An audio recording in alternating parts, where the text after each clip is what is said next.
They're fed up with transients living in the yard next door, so some neighbors in Salem reached out to us for help. Those transients are camped out right in the backyard of a foreclosed home, and we found out police really can't do much about it right now. Chris Holmstrom spent the day digging deeper into this issue.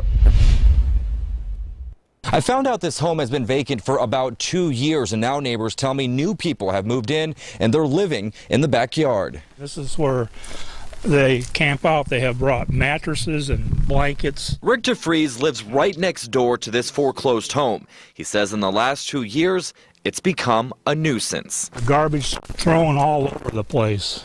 Cans, and here's their blankets, their clothes. He tells me several transients have been camping out in this backyard, sleeping behind the trees and under the home. Neighbors say it's only getting worse. Concerns about what would happen to my son. We don't let him play in the front by himself, but just, concerns of who's in our neighborhood. But I found out what the homeless people are doing is not exactly illegal. It's frustrating because if you park on the street 6 inches from the curb, you can get a ticket, but you can have homeless people park or living back here and getting away with it. I took these concerns to Salem Police. Really, the person who's in control of that property needs to be the one calling us.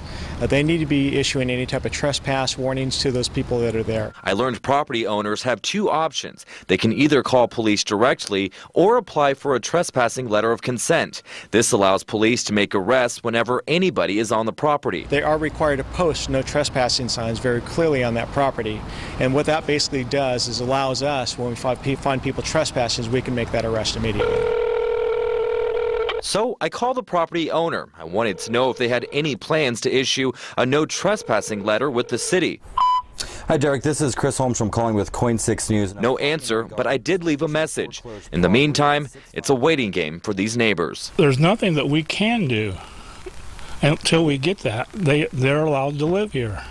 And it's frustrating. We're still waiting to hear back from the mortgage company. We'll let you know what we find out. Reporting in Salem, I'm Chris Holmstrom, KOIN 6 News.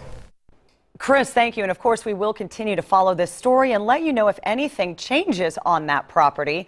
Look for updates on air and always on KOIN.com.